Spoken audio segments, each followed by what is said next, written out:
I call myself the encyclopedia of sports medicine. So I just always had that initiative to be successful in life, to go after things, to work hard. Like I really have that drive to hustle, to work hard for what I achieved, to know that it wasn't given to me, that I earned it. I wish I would see a lot of other therapists do is like when you take higher education, don't just go sell your services 24 hours after you've learned a class. Mm-hmm. You're not proficient in it. And you're asking people to pay you for something you're not proficient in. So one thing I think that separates me from everybody else is I always, constantly, 24/7, I'm thinking outside the box. I look at the body like it's a puzzle.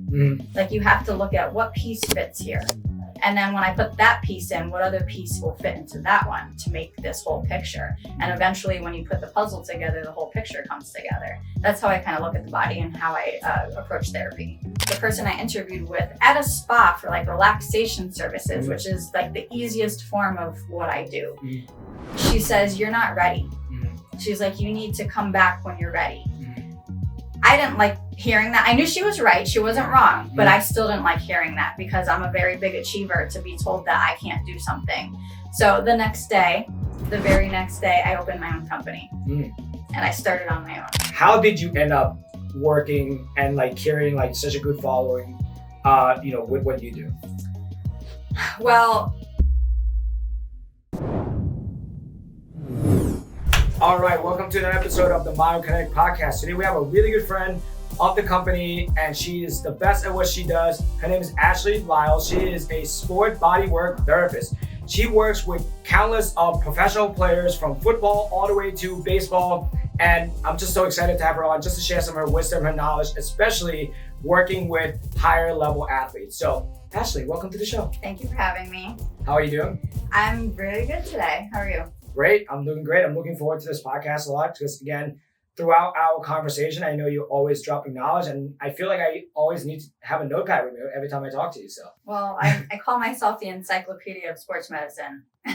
and you're not wrong. If I don't know I usually know the answer, and if I don't, I either ask someone who's knowledgeable or research it. Okay. I mean, that's the best way to approach it. So, before we get started, can we just go over a little bit of your background, how you got into this field, how you find this passion, and then we'll get into more of what you do.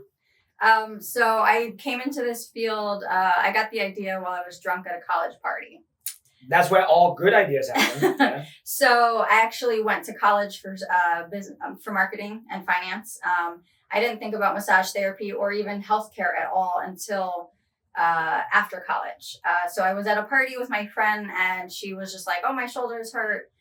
Can you massage them?" And I was just like, "Okay," like whatever kind of attitude. Yeah. And so we switched spots. She's sitting on the floor. I'm sitting on the bench and I'm just doing something. I don't know what I'm doing. I'm just doing it.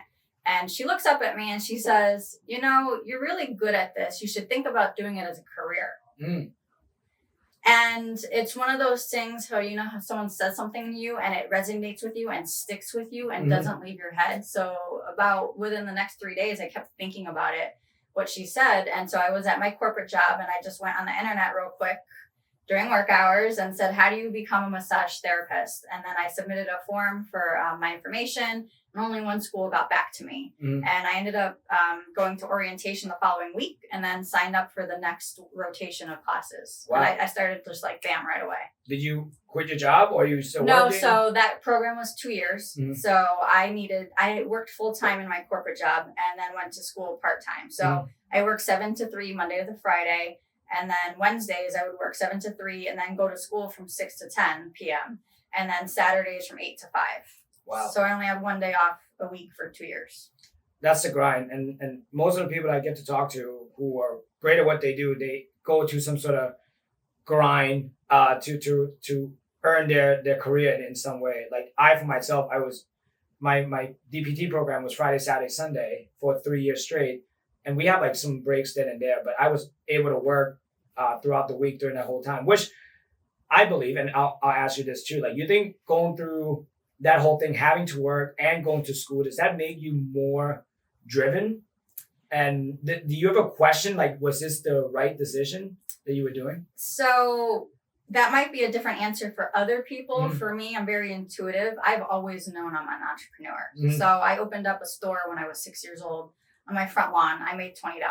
Great. So I just always had that initiative to be successful in life, to go after things, to work hard. I lived the life as a child where if I wanted something, I had to pay for it. We just weren't very well off. And then only a single parent income, that type of scenario. So when I was 14, I got a job on a farm because legally I'm from Connecticut. You can't work till you're 16. So I got a job on a farm for $7 an hour. And I did that job every summer for 5 years. And then once I hit 16, I did that job in the summer and was also a waitress. And then, so I had 2 jobs all throughout high school. Yeah. So I was okay with that because I'm just naturally, like, I really have that drive to hustle and earn my own. That's very important to me. Like to earn my own and to work hard for what I achieved, to know that it wasn't given to me, that I earned it. Yeah. And I love that approach. When you mentioned 14, my first job was as a busboy at the age of 14 at a Thai restaurant where I would like catch a ride with a family friend. He'll take me to like the restaurant. I'll work and I'll get a ride back with him. And there's something meaningful about like having your own money. Yes. Yeah. And it's like you have that taste and like freedom. Like, so let's say back to school is coming up, right? It's always giving me flashback where I was like, oh, like 2 months before I was like, oh, I better work extra shift. So I have extra money so I can go back to school shopping. So, because I was not going to, like you, I'm not going to bombard my parents who work tirelessly and then ask them for money to buy clothes, which I was going to outgrow within like the next year, right? Right. Yeah. So how was that whole experience in at the school? Like, what was that like? Because it seemed pretty intense, right, for 2 years. Right. I'm very dyslexic, so I don't take tests well like other people do. Reading pages, I have to read pages like several times to really like grasp it, because I'll read a whole page and like think about 5 other things at the same time. So that was just a little bit of a struggle for me. I was always like a C type of student. I remember specifically doing like a verbal anatomy, like the teacher would have the skeleton and point to a bone and you have to tell him which bone it is. And I would remember he was like helping me a lot. He was like the clavicle, stuff like that.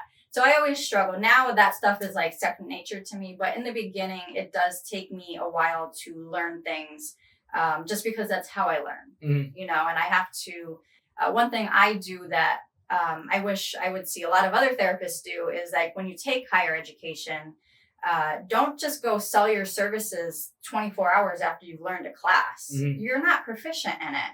And you're asking people to pay you for something you're not proficient in. Yeah. So what I do is I usually, even to this day, anytime I take a class, I do voluntary practice with people for free. My time, I'm not getting paid for anything. Just so that I can become proficient at it, because when I do work on those high level people, I want to be like the best at it as I could possibly be, instead of like learning still while I'm working with them, because I'm trying to grow my career, and I don't have time to sit here and like learn over a course of 2 years. So like after I've taken the class, so I'll take like a week and just do, and that's all I'll do is volunteer work. Yeah. Just so that I get really proficient in it. So at which point in your journey you realize like this is a career for you and not just a job? Right away. I just have that intuitive sense that this is meant for me. I'm like that with everything or most things in life. There's things that I have ideas and I just know that that's the right step to take. Like what I'm like the journey I'm on, like at this moment, I just know it's the right steps to take. I don't ever know, I don't ever have guarantees, but I can feel it. That's something that I'm blessed with, is I can feel things that are right for me. Sometimes I will question things like, should I do this or should I do that? When I do come into those types of scenarios, I usually will take like an amount of time, because I want to make sure that I feel that decision is right on day 1, just like I would do on day 10. So I'll take my time if I don't have that intuitive sense right away. Yeah, and I think you also got to be patient at the same time, right? To see things through. Yes, absolutely. Absolutely. Yeah, so talk me through about your journey of how you got here, because you work in a very competitive environment, right? Being in pro sport, and like I say this to all my team is, like working with pro athletes, they have vast amount of resources and they have endless options. So how do you stand out in a crowded space? So one thing I think that separates me from everybody else is I always constantly 24/7 I'm thinking outside the box. Mhm. I don't do a 1, 2, 3 step kind of thing. Like in massage therapy, you start with this and then you go to that and then you go to that. And I've heard a lot of clients talk about that they didn't like other services they received because they already knew what was going to happen before they even went there. Mhm. I'm like, it should never be like that. Even if it's the same person you're working on from week to week, those sessions should never be the same because your body's not going to be the same on Monday as it's going to be on Friday. Mhm. So you need to always be looking for what you need to do instead of having a structure and say, well, on Monday they had this problem. They might not have that problem on Friday. Or that problem on Monday may have turned into a little bit more advanced and referred somewhere else in the body on Friday. So you always have to be open-minded and look for things. And I look at the body like it's a puzzle. Mhm. Like you have to look at what piece fits here. And then when I put that piece in, what other piece will fit into that one to make this whole picture? And eventually when you put the puzzle together, the whole picture comes together. That's how I kind of look at the body and how I approach therapy.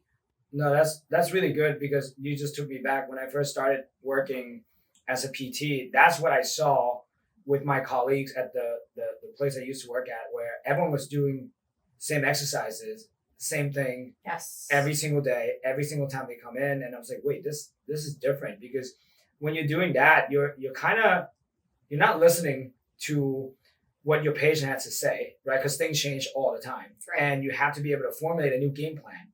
So I love that. And the element of being able to, think on your feet and then solve the problem in front of you is crucial in healthcare and in like a service professional, right? Because at the end of the way, we're providing service to help someone achieve their goals and their outcome. So with that being said, how did you end up working and like carrying like such a good following, with what you do? Well, as soon as I got my massage therapy license, this is the only time I've been kind of hand delivered work is I was offered to work with WWE. Now I didn't have to work for that. It just kind of quote unquote fell into my lap. I do think, God put that in my life for me because I didn't realize I wanted to work in sports until I started with WWE. And I started to see, oh, well, if you know how to manage this pain management problem or this orthopedic restriction, oh, they actually perform better. I started to learn that as I went along. So I think that was put into my life on purpose to show me that that's the avenue I should go. Because my first interview for massage therapy was at a spa, believe it or not, which I would never, ever work in a spa to this day. Nothing against that, but that's just not the type of avenue that I cater to. So I went and interviewed at a spa, and I can talk my way through an interview, no problem. But when it came to the hands-on, I was so nervous and I was so in my head, which I've learned to not do that anymore. Things don't flow correctly when you do that. The person I interviewed with at a spa for like relaxation services, which is like the easiest form of what I do. She says, you're not ready. She's like, you need to come back when you're ready. I didn't like hearing that. I knew she was right. She wasn't wrong, but I still didn't like hearing that because I'm a very big achiever to be told that I can't do something. So the very next day, I opened my own company and I started on my own. Okay. So that's how I did that. And I worked with WWE. It was basically when they were in Hartford, Connecticut. Okay. And then from there it grew to, oh, well, you can come into like New Jersey and New York. And then it grew into, oh, well, you can do whatever you can drive yourself to, it will give you those shows. And so that's where I started my sports career, is working with them. And I worked with them for 9 years. And when I parted ways with them, I basically had said, well, what do I want to do next? I remember saying that to myself. And I was at the bar with my friend talking to her about, well, what's my next step here? And I said, I want to work in football. And I remember saying to my friends, I don't know one single person in football, not one single person, nobody. And she said to me, Ashley, if anyone can do it, you can do it. Because I sat there and I said, how do I do this? And so what I did was my office was inside of a gym. So I took a Friday shift at that gym. So I would work from 8 to 1 doing massage therapy. And then from 1 to 9 p.m., I would sit at that front desk. And I made an agreement with the gym. And I said, if I can network on my phone while I'm not giving out towels or answering phones, like, is that okay? So, because I wanted to be respectful, like being on my phone at work. And Friday shifts at gyms are the shifts nobody wants. Yep. And so, and it's also the slowest one. So yeah, I had to answer a couple phone calls, hand out a couple towels, but for the most part, like, it was very slow. So I got to do a lot of networking. I felt that I should be getting paid $10 an hour to network instead of sitting at home for free on my couch, getting distracted by TV or my dog or whatnot. So I did that for 2 years. And I basically put in anybody in football. And I would connect with them, share my information with them. I would have like phone meetings and just trying to network and meet people. Is this with social media? No, this was on LinkedIn. Oh, okay. This was on LinkedIn. Well, back when LinkedIn was a little bit more usable. I think it's changed at this point. But I used to do a lot of networking with them, have meetings, just introduce myself to people. Because I always say it doesn't matter how great you are at your job if people don't know you exist. Yeah. You know, I've always been, I felt like blessed in navigating body work. Like I've just been good at it. But if people don't know that you're even like who's Ashley Liles? Like, I'm not going to get hired, you know? So you have to put yourself out there. And I've always been an introverted type of person with an extrovert's job. That's kind of how I describe myself. So I hated networking. I hated it. Yeah. Because you have to like put yourself out there and talk to people who aren't asking you to talk to them. But that's part of the growth process, is doing things you're uncomfortable with. And so ever since I started doing that and like seeing results from it, I continued, okay, if this is uncomfortable, I'm going to do it. If I'm comfortable in it, I'm going to stop doing it, because you don't continue growing with that mindset. So I did that for 2 years. I ended up getting invited through that networking, ended up getting invited to a New York Giants dental clinic that was for underprivileged kids to get free dental services, and the Giants were hosting it. And I got invited to it to volunteer because it was younger children, so you had to like keep them in order. So I volunteered to do that, but I knew athletes were going to be there. Yeah. So I went to I believe there were 6 athletes there that day, and I went up to all of them and I said, this is my name. This is what I do. I'm really serious about growing in this, and give me a shot. And I always tell people, take your shots. Like, what's the worst people can say? No. 5 of them said no. Yeah. One of them says, oh, I've been looking for a therapist. Yeah. And that's where my NFL career started.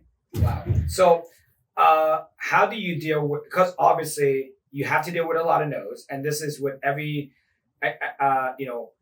high school kids that we work with. I always tell them, like, hey, listen, as you're, going through the real world, you have to learn how to deal with rejection. Yes, you have to be okay with hearing no. You have to, and you can't let it ruin your day. Yeah. You just have to, and sometimes what was encouraged to me, and I now encourage others to do the same, is if you hear no, ask that person, hey, can I ask you why? Not to change their mind, because, no is no. Like, you can't force people. But why did you say no to me? Like, I had an interview with the Boston Bruins. They ended up telling me no. And I thought it was because maybe I wasn't good enough. You just think those things. Actually, it turns out I was the best qualified, but for alternative reasons, they did not give me the job, but said that if those alternative reasons weren't there, the job would have been mine. So it actually wasn't, I actually did everything perfectly. It was out of my control that they had said no to me. And then the Chicago Cubs had said no to me. I did not ask the Chicago Cubs, hey, can I have this discussion? But I did with the Boston Bruins. And then I realized sometimes things just aren't meant to be. Even if it feels perfectly right for you, you have to be okay with, that wasn't meant for me. And maybe it wasn't meant for me right now. That's the other portion of it. Yeah. Is maybe it'll be meant for you later on, but not right now. You have to be okay with that. And again, that's going back to being patient. Right. Exactly. So I remember when I first got my first pro athlete, I was super nervous. I'm like, oh man, like, am I going to mess this up? This and that. So like those self-doubts start creeping in and make you question whether you're good at what you do and all of that stuff. How did you approach that, especially with your first, Giants football player? It's being on the same wavelength as each other. A lot of people look at pro athletes like they're quote unquote, I hate to use this term, quote unquote gods. They're just people, just like us. We're all the same. So you have to approach those people who you think are untouchable as your equal. And then you develop this relationship, like we can be honest with each other. Like, hey, I've told a lot of pro athletes, you're not doing enough. You need to do more for your recovery if you want to keep your job. You know, those types of things. And I'll ask athletes sometimes, if you ever feel you want me to discuss with you what I see you're lacking in, let me know. Because I don't just push that on people. That's, you know, you want to be careful about that. Not everybody's open to it. If you are open to it, you just ask me and I'll tell you, you're doing this, this, and this great, but these are things I think you can improve on. You know, and the same with me. I usually will ask my athletes, do you have any constructive criticism for me? You know, like I do my own self-reports, because that's how you grow. No, I love that. And it's funny, as you mentioned that, because my buddy, Jamie, who's a PT, when we were having this discussion, at the end of the day, we both come to the conclusion that like a body is a body. A joint is a joint. If you know how to treat that body, that joint, professional athletes just the same, but they just have more at stake because that's what they get to do for a living, right? Their body is how they earn their living, right? And as soon as I came to that realization, I'm like, oh man, like that's totally changed my whole mindset. So with all the pro guys that we were blessed and we get an opportunity to work with, it was the same approach. It's like, how do we treat this body, optimize this as much as we can to the best of our ability and their abilities. That way they can keep playing this game that they love, provide for their family for as long as possible. Now, you got your first pro. Now, how do you keep that going? How do you end up getting your name out even more? So I basically, through your work, is you have to shine through your work, not through your words all the time. Show people what you offer. Don't just tell them. If you just tell people, they'll be like, oh, that's nice. But if you show them what you're capable of and they get off that table and they're like, I've had guys look at me like, and they start bouncing around and they're trying to get the pain to come back. And they're like, it's gone. That's how you keep that going. And then they tell their friend who's had this 6-month problem, hey, she got rid of my 10-month problem. So why don't you use her? And one by one, it starts to grow. And it did not grow very fast for me. So again, you have to be patient. Again, I worked with pro athletes, but a lot of them didn't know who I was. So they're not going to hire me. They don't even know I exist. So, and then I do encourage people, like sometimes, like if you feel comfortable enough, like you've earned your place to ask, say, hey, do you mind referring me to other people? Or however you want to do that. And they can either say no, or they can say yes. What are you going to lose with saying no? And what are you going to gain when they say yes? So put yourself out there, take risks there's no reward without risks. When you describe of like athletes getting off the table, moving around, trying to fish for pain, and there's nothing and they feel great. To me, that's like the most fulfilling reaction I kind of live for, because that's just great, right? It's validate, you know, what we get to do each day, and it's also reinforce that we can actually make impact. So exactly. So you know, in the clinic, we always, with every content that we produce, we always try to capture those moments, because that is, I'd say, it's the magic moment where people feel like they can trust their body again. And in the whole medical landscape, you know, it's not like that. You and I have spoke at length about the issue that we encountered in the medical landscape, whether it's regular medical or even on a professional level, where, you know, sometimes, you know, the quality of care can get lost and people get lost in the shuffle, and people also get frustrated and confused with all the pain that they've been dealing with. So talk about, you know, I know what I really admire about you every time we talk is like your ability to communicate and laying things out for your athletes of like what's going on in the game plan and all that stuff. How do you learn that whole process? Like what was that like, and how do you grow to, and what was something that you would say that works for you really well? You have to understand what you're talking about to people. It's not just what you read in books. You have to think about, like, so when a lot of times how I work is when I'm with an athlete and I get his issue to go away. I don't just stop at that. I say to myself, and I'll ask the athlete too, so because I encourage everyone to learn with me at the same time, let's talk about why that worked. Let's think about that. Oh, well, this connected to this. And that's, you just start to learn eventually. So now it's like, I just have this really fascinating ability to understand how the body works. I think it's, partially God-given. I just have that intuitive sense. There's been many times where people come to me and say, yeah, I was told that this is my problem. And I evaluate that. I'm like, no, that was never your problem, actually. Yeah. It was just someone else who they had seen that didn't take the time to really think about it. Yeah. And one thing I tell people is if you don't listen to anything I say, learn one thing. This is a huge piece of information, is where you feel pain more often than not is not where the source is. So, for example, you get a headache up here, right? People start rubbing their head. Does the headache go away? Nope. No, because that's not the source of where it came from. Yeah. So I think that's always good to just, I always like to tell people, like, your pain is real. Might not be where you think it's coming from, because there's so many different school of thoughts, and especially in PT, where one school of thought is like, oh, the pain is based on experience, which they are, and they almost treat it as like a phantom limb pain, right? Yes. Where it could be a little bit of both, right? So my approach is always find a middle path where we can solve the problem, rather than being extreme and be married to one idea, one principle, right? Now, obviously it's great. I know people listen to this podcast like, oh my gosh, you got a really cool job, this and that. What are some downsides of your job? Because that's something that I think is being real, so people know, because with every job, any career, there's always downsides. So one thing that is very important to me personally and professionally is communication, and the people I interact with proper communication. Sometimes in sports that's a little difficult.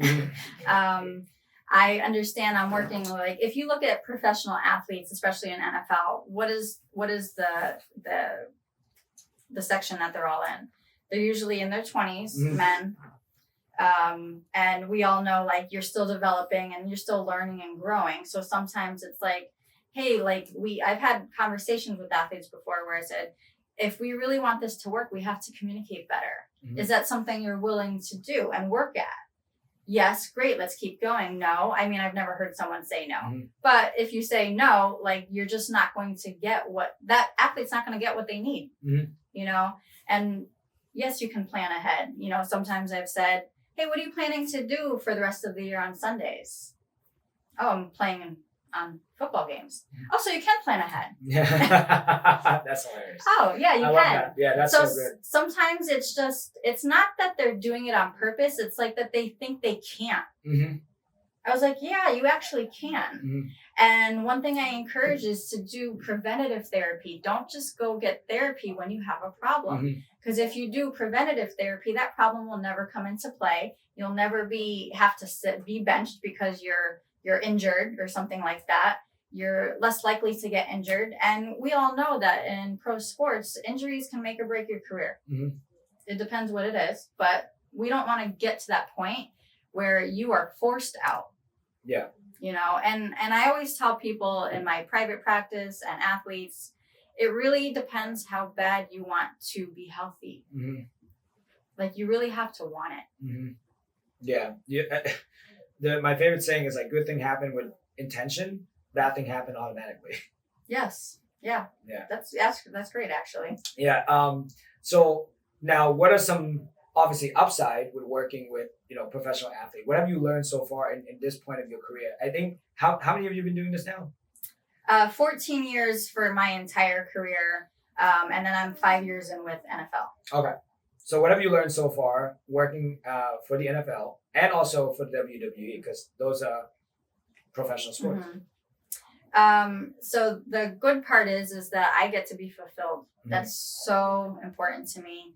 If I work on, so like I call it firing clients. Like if a client is using me as a crutch, meaning they eat a lot of sugar, don't exercise, don't stretch, but come to me for pain management work.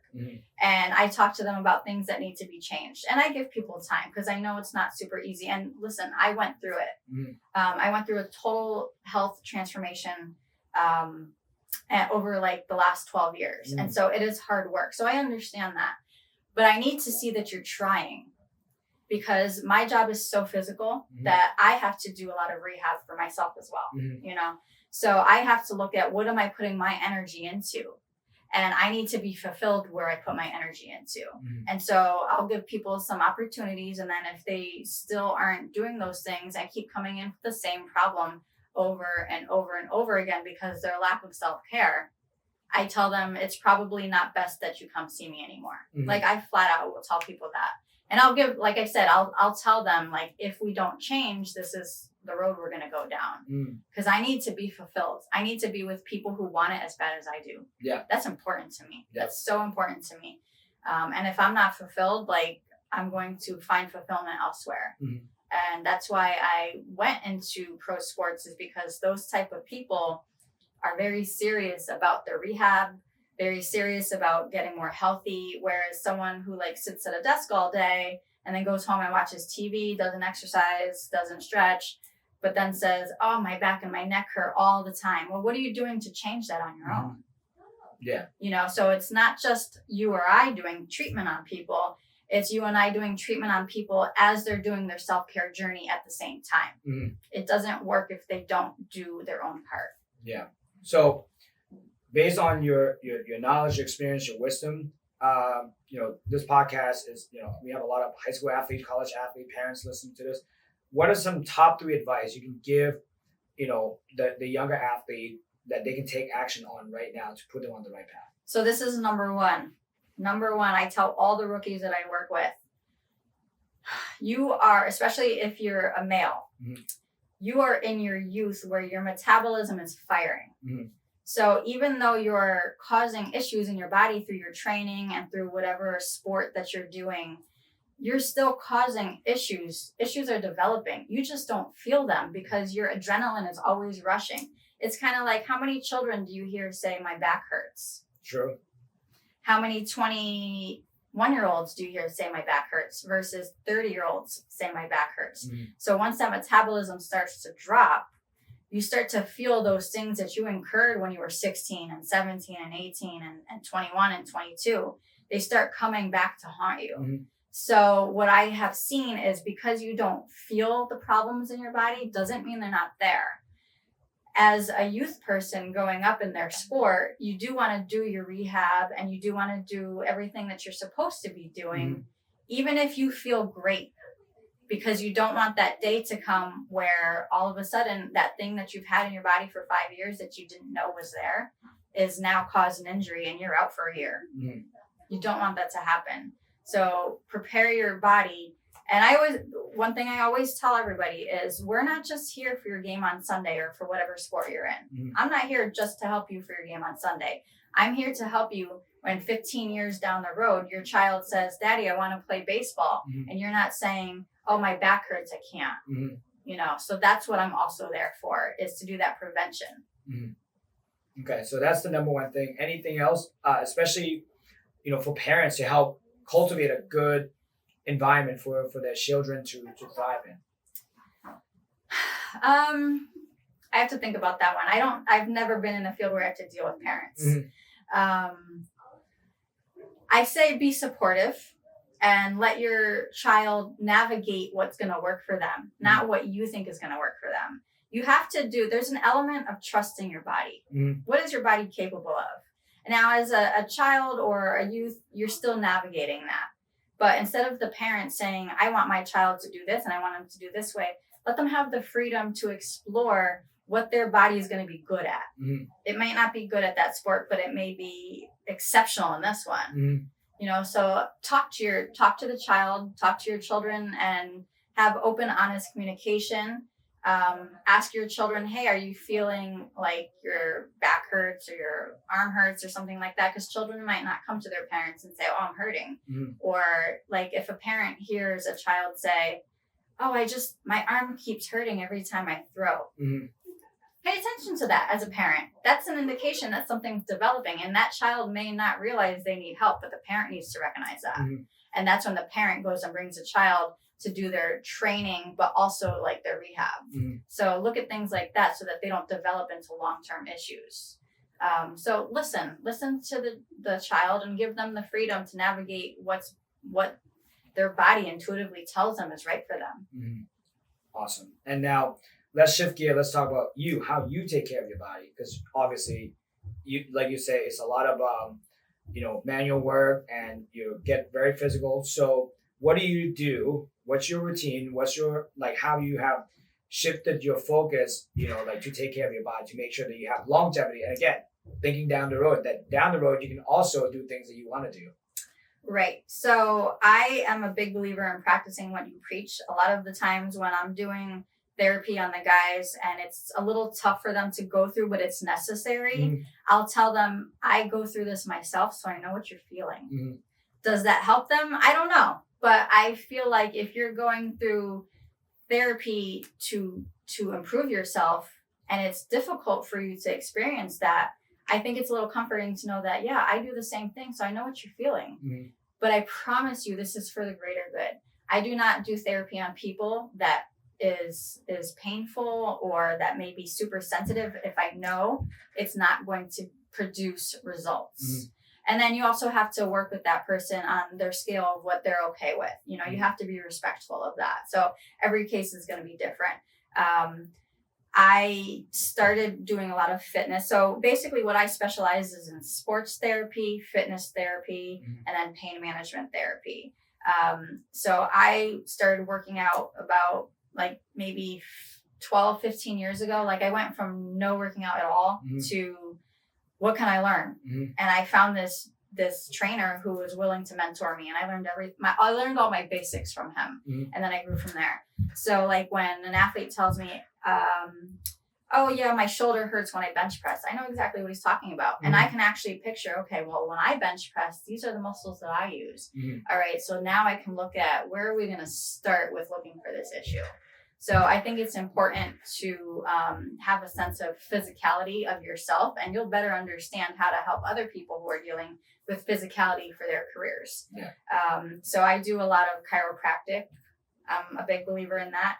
By the way, Dr. Nick adjusted me yesterday, and I was thinking about it this morning. I was like, I don't think I've ever smiled like that, ever. That's ever awesome. From an adjustment. Yeah. And I was like, okay, all right, yeah, that's cool. I do a lot of dry needling, acupuncture. I'm very big about that. Anything manual therapy, I pretty much do on my own, just because I know my body so well. And I encourage everybody to start learning, what are your body's habits? What does your body do? Does this side of your arm always hurt, or does this side of your arm always hurt? Like if it's something chronic, you got to start asking yourself, why is that happening? What am I doing? Am I sitting incorrectly at work all the time? Yeah. A lot of people I'll tell who work at a desk, they'll say, oh, my neck always hurts here. And I'll say, okay, imagine yourself at your desk. Are you doing this? Is your computer screen over here or over here? And it can be like an inch, a centimeter. That will make a difference because you're doing it over and over and over again. Start thinking about, okay, when is the pain engaged? What time of day is it? Is it always at work? That's an indication that something at work is a problem. Does it happen when you wake up first in the morning? Oh, that's probably an indication it's something you're doing when you're sleeping. So you have to really think outside the box. So I do everything that I tell people to pay attention to, I pay attention to. Like when I start feeling something in my body, okay, well, what was I doing when that started? So thinking outside the box, really diving into it. And then I do a lot of cardio based. So I kind of change it around. I do a lot of weightlifting the first 6 months of the year, heavier weightlifting. And then the last 6 months of the year, I do more cardio based because let's face it, I'm working with men who are 300 pounds, some of them. And I'm working 14-hour days. Yeah. The longest I've worked in NFL was an 18-hour day. Wow. I've done that before. So doing heavy weightlifting and doing a day like that doesn't really work together. No. So I change it up depending on my workload. So this week, the guys are gone for a couple days. So I grabbed the heavy weights this morning because I have time to bounce my body back. I don't have to work again until Sunday. If I had to work tomorrow, I would not have done that today. Yeah. So I navigate it by that. But I always stay consistent in the gym, even the days that you don't. It's okay to skip here and there, Mm-hmm. but you have to be very careful that you don't make that a habit. Mm-hmm. You know, like, oh yeah, I'll go next week. No, I don't do that. I'll say maybe I'll take a day off if that's what my body's telling me. Mm-hmm. You know, even if your mind wants to go to the gym, if your body's telling you to take a rest, which one are you going to listen to? It should be your body. Yeah. So navigating those types of things, and then learning in the gym, what can I do rehab wise where I can squat lower? Mm-hmm. I start thinking about those things, and then I transfer that onto my clients. Yeah. I love your like the approach that you have. It's very intentional, a lot of awareness, which is huge, and that comes with, again, maturity, movement maturity as well. And I think, you know, what I love seeing is like when we work with any athlete and they get hurt, that's an opportunity for us to teach them awareness. Yes. What they get to do, because again, if you are all good and pain free all the time, there's no, you're never gonna learn, right? So what I really heavily encourage is don't wait until that injury comes Mm-hmm. to start becoming aware. Yeah. You need to like pay attention to it. Mm-hmm. Really, it's really like, and I know a lot of people don't like to be detail oriented, but if you want to be healthy, you have to kind of be detail oriented. You know, you have to pay attention to the little things, because if you have a big issue that comes out in your body, it usually started with something small. Yeah. Unless it was like an acute injury, like, you know, you fell down a flight of stairs or something, that's different. But something where you didn't have a major issue happen, a lot of people, I hear all the time, oh yeah, my back just started hurting out of nowhere. Mm-hmm. And I'm like, no, it didn't.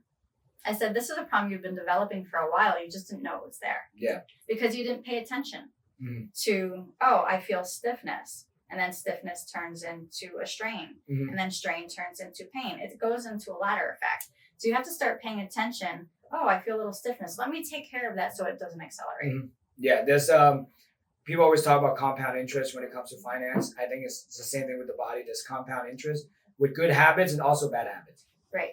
Yeah. And I tell everyone, like, as well versed as I am in rehab and taking care of my body and injury prevention and pain management, I still get issues too. Mm-hmm. You know, it's just part of the wear and tear of the body. Mm-hmm. So those things are going to happen. And when I say injury prevention, I've had people be very literal about that. Oh, you can't guarantee that Mm-hmm. someone's not going to get injured. No, I can't. Mm-hmm. And that would be unreasonable for anyone to make that claim. Yeah. But what I can do is I can make it damn hard for your body to get injured. Mm-hmm. I can make it very difficult. So when you're an athlete and you get thrown a couple of feet from another player, that you're going to be able to get back up and keep playing. Yeah. Or if you didn't do the things required to maintain your body, you're going to be thrown that 5 feet and then you're not going to get up. Yeah. It's the So same. that's the difference. Same approach, right? When people say that, and I've seen people say that to me as well. Same approach, and my counter argument was like, well, it's kind of like wearing a seatbelt. It's like you're not guaranteed to get into a car crash, but when you do, you want to make sure that your seatbelt's on. Exactly. Yeah, that's a great example. Yeah. So, last question I have for you, obviously is so great with all the knowledge you're sharing with us. With every single thing that you get to do each day and the amount of impact that you made, the lives that you change, what is the one quote that you say to yourself when things get hard to make sure that you kept going? Trust the process. That's real. Mm-hmm. And it's difficult. I'm saying it. I'm saying it now. Like, not literally right now. I'm saying it now where I am with the goals that I'm trying to achieve this season. Mm-hmm. I've got big goals right now that I've kind of kept quiet about because I feel like that's what I feel led to do, is to be quiet about my goals and just navigate them, and it'll come to me. And I am attracting success. I feel. Do I have it right now? I feel like what I have right now, I want to grow in that. Mm-hmm. So have I achieved everything I want to achieve? Absolutely not. Mm-hmm. You should always be looking to grow. And when you achieve that goal that you had, enjoy it, learn from the process. How long did it take me to get to that? Because it's not an overnight thing. Mm-hmm. You know, it's not overnight stardom. Mm-hmm. You know, doing rehab therapy is not a viral thing where you're famous in 24 hours. Mm-hmm. You have to earn your way in. You have to trust people. So that's a big thing, is people are trusting you with their bodies. That is a blessing that I always have to never take advantage of. Mm-hmm. is that somebody is coming on my table trusting that I can help them. Mm-hmm. And they have faith in me because they are in front of me. Yeah. So that's a beautiful gift that people give to me. And one of my favorite things to experience in my career is when you have someone who has come who believes that the rest of their life is going to be this pain issue that they have. They're never, or an athlete is never going to be able to fully feel his ankle when he runs. The beautiful part of what I do is people get off my table and they're like, I don't feel it anymore. I've had that pain for 5 years, and they're and I watch them process that. That's a beautiful moment for me. Or when an athlete gets off my table and he starts bouncing around because he's trying to feel something that he's never felt before. That's a beautiful moment. Yeah. No, I love that. Ashley, where can people find you? I have my Instagram, ASHEL84. That's my primary of how I connect with people and share like information about pain management, sports and fitness, things like that. So that's the main one. Okay, great. We'll put that in the show note. Well, Ashley, thank you so much. That was incredible. I really appreciate that. Thank you for having me. And I'm looking forward to seeing where this collaboration can head, because one-on-one, you grow together. Yeah. You know. Yeah. Put two great minds together and let's see what happens. No, thank you so much. I appreciate it.